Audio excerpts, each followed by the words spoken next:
یاد رکھنا، جب اللہ تعالیٰ اپنے بندے کو اس کی مطلوبہ منزل تک لے جانا چاہتا ہے تو رمضان المبارک میں یہ ایک خفیہ نشانی پہلے دکھاتا ہے۔ میرے رب کا قرآن 3 جگہوں پر اس بات کی وضاحت کر رہا ہے کہ وہ کن لوگوں کو ان کی من پسند منزل تک لے جاتا ہے اور کن لوگوں کی خواہشات کی تکمیل کرتا ہے اور کن لوگوں سے ناراض ہو کر ان پر اپنی رحمت کے تمام دروازے بند کر دیتا ہے۔ رمضان میں تمہاری من پسند منزل ملنے کی پہلی اور بڑی نشانی تو یہ ہے کہ جب تم اپنی سوچنے کی طاقت کو بروے کال لا کر اپنی کمزوریوں سے آشنا ہونے لگتے ہو اور مسلسل علم اور حکمت سے اور ایک اعلیٰ طاقت کے ساتھ اپنے ہدف کو حاصل کرنے کی کوشش کرتے ہو تو اللہ تمہیں تمہاری مطلوبہ سمت کی طرف موڑ کر اس راستے کے راہ ہموار کرنے لگتا ہے جو تمہاری پسندیدہ ہے، کیونکہ مقصد کا احساس ہی تم میں تکمیل کا احساس پیدا کرتا ہے جو تمہارے لیے نئے راستے کھول دیتا ہے،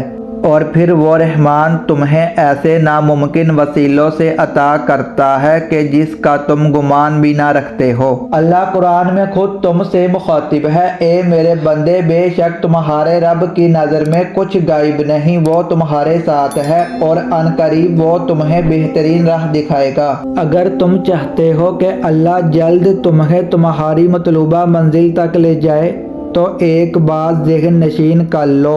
کہ خوف سے کبھی تمہارا مستقبل نہیں بنتا، بلکہ تمہارا ایک اچھا دل اور مطمئن قلب کامیابی کے بازو ہے جو تمہیں ہر وہ مسرت عطا کرتے ہیں جس کی تم تمنا کرتے ہو۔ اور اگر تم یہ سوچ رہے ہو کہ اللہ تمہاری من پسند منزل پر کب لے کر جاتا ہے اور اپنا کن کب فرماتا ہے، رمضان میں اس کی کیا نشانی ہے، تو سنو، جب تم اپنے ہر طلب سے لا طلب ہو کر اللہ کے ساتھ ایک مستقل اور مخلصانہ رویہ برقرار رکھتے ہوئے دعا مانگتے ہو اور اپنے تمام تر معاملات لوگوں کے ساتھ عدل اور ہمدردی کو ترجیح دینے لگتے ہو اور اپنی ذات سے کسی کی حق تلفی نہیں کرتے تو اللہ رب العزت بھی تمہارے لیے بڑی بلائی کا معاملہ کرتا ہے، کیونکہ جب تمہارا دل صاف ہوتا ہے نا تو اللہ خود بڑھ کر تمہارا ساتھ دیتا ہے اور تمہارے راستے میں آسانی پیدا کر دیتا ہے۔